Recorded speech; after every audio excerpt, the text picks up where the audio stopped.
Hello friends, कैसे हैं आप सभी लोग। आशा करते हैं आप सभी लोग अच्छे होंगे। हमारा पढ़ाया हुआ आपको कैसा लगा, या क्लास जो हम लोग दूसरी यूनिट शुरू किए हैं हिस्ट्री के रूप में एनसीईआरटी की, जिसमें हम लोग UPSC CSC UPPCS optional subject अगर आपका हिस्ट्री है, UPSC CSC PCS UPPCS NET दे रहे पीजी टेट दे रहे, तो भी आपको ये वीडियो हेल्पफुल लगेंगे। या आपको इनका ये वीडियो देखते हैं तो आपको मेंस आंसर राइटिंग साथ ही पीटी पॉइंट ऑफ व्यू से आप देख सकते हैं। तो कई क्वेश्चन आपको चाहे वनडे एग्जाम हो, चाहे स्क्रीनिंग पीसीएस या यूपीएससी सीएससी हो, सभी जगह हिस्ट्री के क्वेश्चन आते हैं, खासकर एशियन हिस्ट्री के।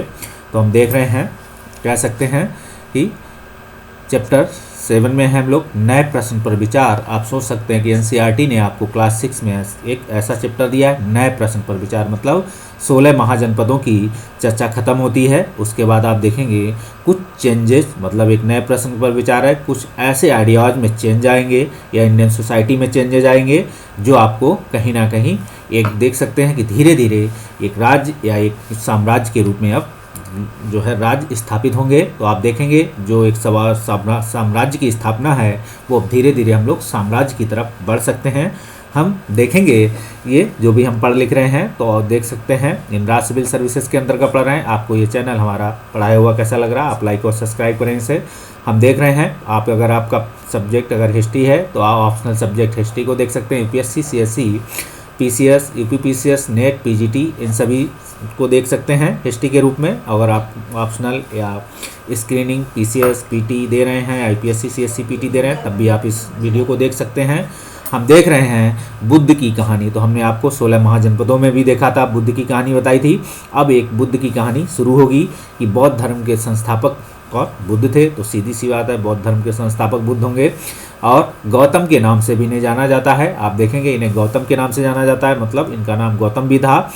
और जन्म लगभग 2500 पूर्व हुआ था। तो ये सभी पीटी पॉइंट ऑफ व्यू से क्वेश्चन हैं, याद रखिएगा, पूछे जाते हैं अगर आप देखना चाहेंगे। यह समय था कि लोगों में जीवन में परिवर्तन हो रहे थे। एक तो बौद्ध विचारधारा से परिवर्तन हो रहे थे, दूसरा आप देखेंगे उस समय की जो साम्राज्य थे, धीरे धीरे आप जो 16 महाजनपद थे उनमें भी क्या है बदलाव हो रहे थे। एक साम्राज्य दूसरे साम्राज्य पर क्या था जो है अपना प्रभाव या वर्चस्व स्थापित करके अपने राज्य में मिलाने की कोशिश थे। हमने आपको लिच्छवी या गणराज्य जो थे, लिच्छवी या जिसे वैशाली गणराज्य की कहानी बताई थी कि अजातशत्रु अपने जो है वहाँ आक्रमण करने की योजना बनाते हैं और अपने जो है एक किससे अपने जिससे मंत्री को भेजते हैं। तो गौतम बुद्ध ने जो जो सिद्धांत बताते हैं, तो शायद उनकी जो है लड़ाई करने का या युद्ध करने का, आक्रमण करने का विचार बदल जाता है। क्योंकि 1500 साल पहले तक आप देखेंगे लिच्छवी गणराज्य बना रहा था। आपको हमने बताया था पिछले वीडियो में या चैप्टर में। इसके साथ ही आप देखेंगे महाजनपदों के कुछ राजा इस समय बहुत शक्तिशाली हो गए, तो मतलब एक दूसरे पर वर्चस्व की स्थापना होने लगी थी। हजारों सालों के बाद फिर से नगर उभर रहे थे। आप देखेंगे कि जो हम इंडस वैली के देखते हैं उसमें नगर की स्थापना देखते हैं, फिर धीरे धीरे आप देखेंगे फिर से एक नगर के रूप में साम्राज्य या गांव के जीवन में भी बदलाव आ रहा था। तो ऐसे एक नए परिवर्तन की कहानी है कि आप नगर मतलब नए नए राज्य या नए नए सिटीज़ जो बन रहे थे, स्ट्रक्चर हो रहे थे, गांव के जीवन में बदलाव आ रहे थे। बहुत से विचारक इन परिवर्तनों को समझने का प्रयास कर रहे थे। मतलब आप इसे मेंस आंसर राइटिंग करते वक्त लिख सकते हैं, वैसे इसका पीटी पॉइंट ऑफ व्यू से कोई लेना देना नहीं है।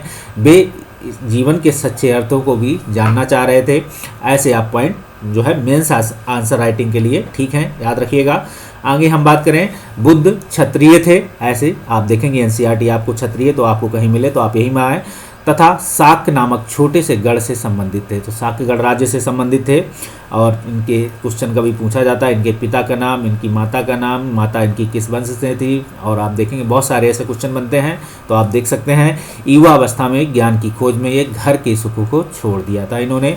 आप देखेंगे अनेक वर्षों तक वो भ्रमण करते रहे और विचारकों से, मतलब अन्य विचारकों का मतलब उस समय के जो उनके साथ बैठे उठे तो उनके विचार उनके गुरु के रूप में रहे।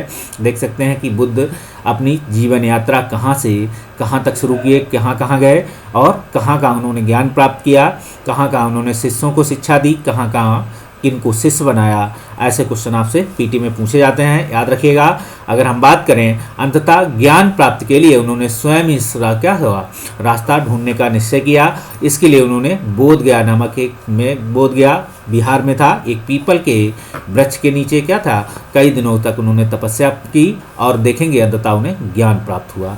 ज्ञान प्राप्ति के बाद आप देखेंगे कि बुद्ध के रूप में वो जाने लगे। तो ये क्वेश्चन आपसे पीटी में पूछे जाते हैं, याद रखिएगा, यूपीएससी, सीएससी, यूपीपीसीएस सभी जगह। और आप देखेंगे ऐसी जगह भी आप देखेंगे कहाँ, जो ये भी क्वेश्चन आपसे पीटी में पूछे जाते हैं, याद रखिएगा। हम देखेंगे यहाँ से भी वाराणसी के निकट स्थित सारनाथ गए, यहाँ क्योंकि इनका ये प्रथम उपदेश स्थल है। तो याद रखिएगा पीटी में कई बार क्वेश्चन पूछा गया, उन्होंने पहली बार उपदेश दिया था और कुशीनारा में मृत्यु से पहले जो है शेष जीवन उन्होंने पैदल ही एक स्थान से दूसरे स्थान तक की यात्रा करने और लोगों को शिक्षा देने में व्यतीत किया। आपसे क्वेश्चन कभी पीटी में पूछा जा सकता है कि कुशीनारा में मृत्यु होती है, ऐसा क्वेश्चन पीटी में बनता ही है, पूछा जा चुका है।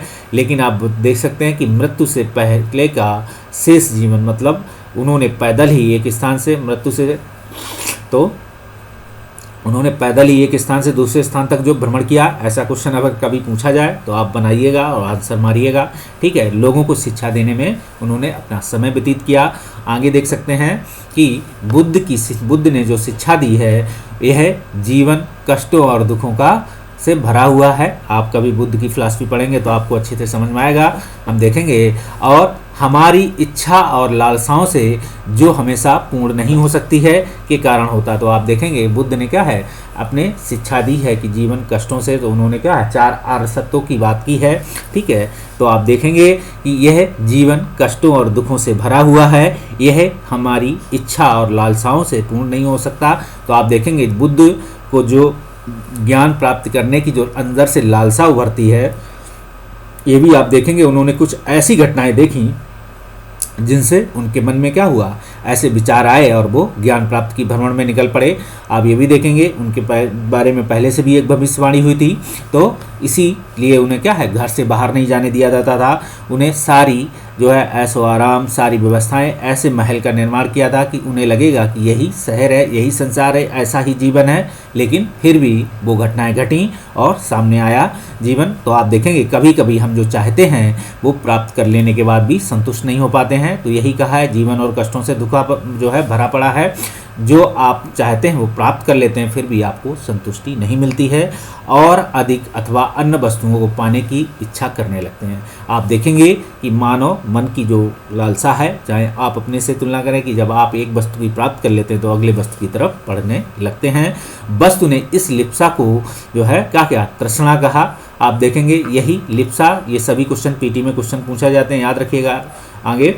और बुद्ध ने शिक्षा दी कि आत्म संयम अपनाकर अपनी लालसा से मुक्ति पाने सकते हैं। तो आप देखेंगे जो बौद्ध भिक्षु होते हैं वो उतना ही लेते हैं जितना उन्हें ग्रहण करना होता है, और वो जब जाते हैं तो बहुत सारी क्या है, आप उनके जो गुफाएं होती थी और बहुत सारे ऐसे काम, तो आप देखेंगे आत्म संयम अपनाकर अपनी लालसा से मुक्ति पा सकते हैं। उन्होंने लोगों को दयालु होने, मनुष्य के साथ जानवरों के जीवन का भी आदर करने की शिक्षा दी थी। आगे चल के क्या हुआ, बौद्ध भिक्षु आप देखेंगे कि जैसे बौद्ध क्या करते, जीवों को आदर करते थे, लेकिन जब उन्हें किसी जीव को खाना होता था तो क्या करते थे, किसी पहाड़ी पे पत्थर मार कर नीचे गिरा देते थे, फिर उसको खा लेते थे, क्योंकि मरी हुई वस्तु को वो खा सकते थे। आप देखेंगे ऐसी व्यवस्था थी। लेकिन आप देखेंगे बुद्ध, लेकिन ऐसे सभी लोग बौद्ध भिक्षु नहीं थे, हम बात करेंगे उन्हें। तो जहाँ जैसी एरिया या क्लाइमेट या जोग्राफिकल रीजन रहा होगा तो उन्हें ज़रूरत होगी, तो उन्होंने ऐसा घटना की होगी।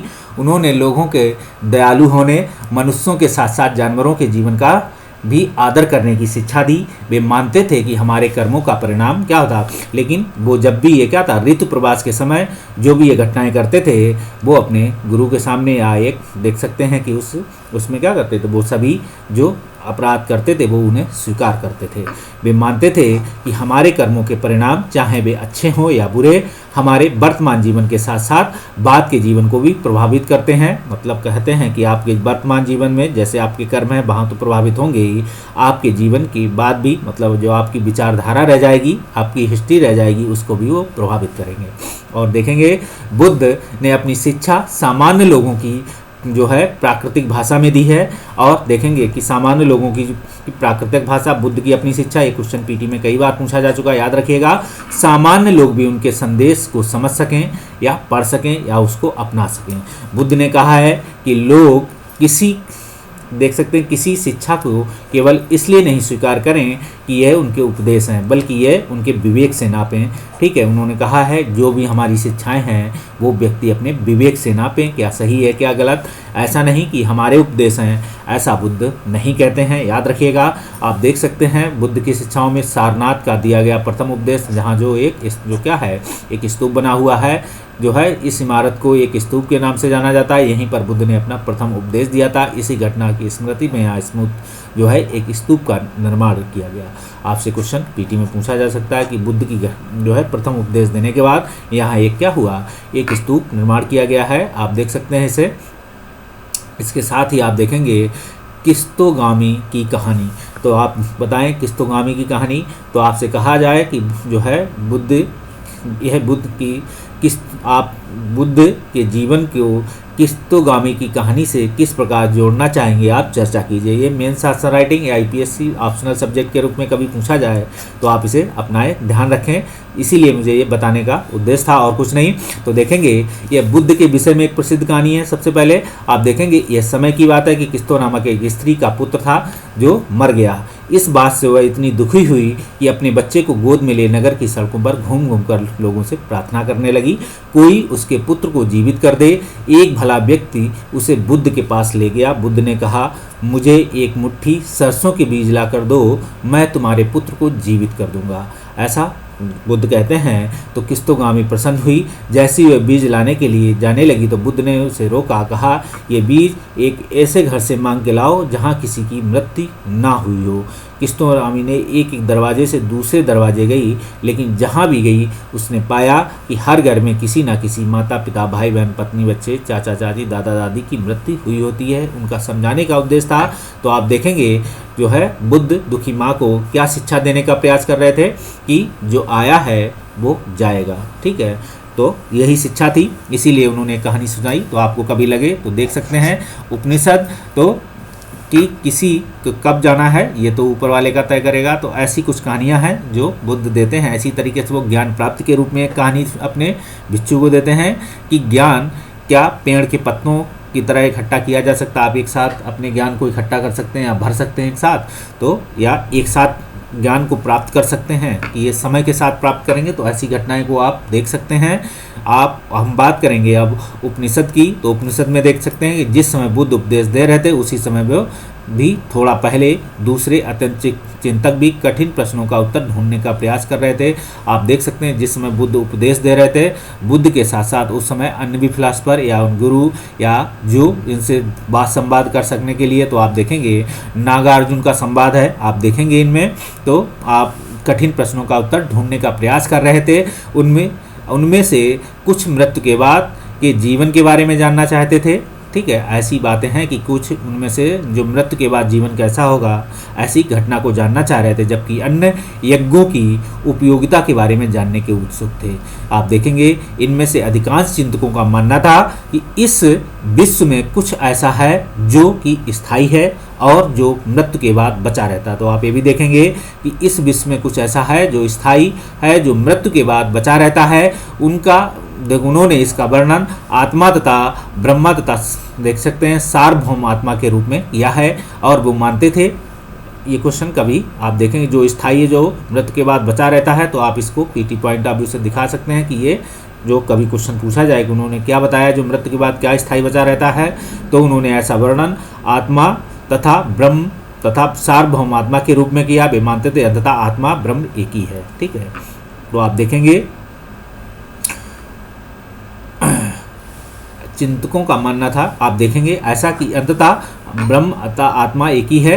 कई ऐसे विचारकों के संकलन उपनिषदों में भी हुआ है। उपनिषद उत्तर वैदिक ग्रंथों का हिस्सा है। आप देखेंगे कि उपनिषद क्या है, तो उत्तर वैदिक है। उपनिषद का शाब्दिक अर्थ है गुरु के समीप बैठना। ये क्वेश्चन आपसे कभी पूछा गया तो आप देखेंगे।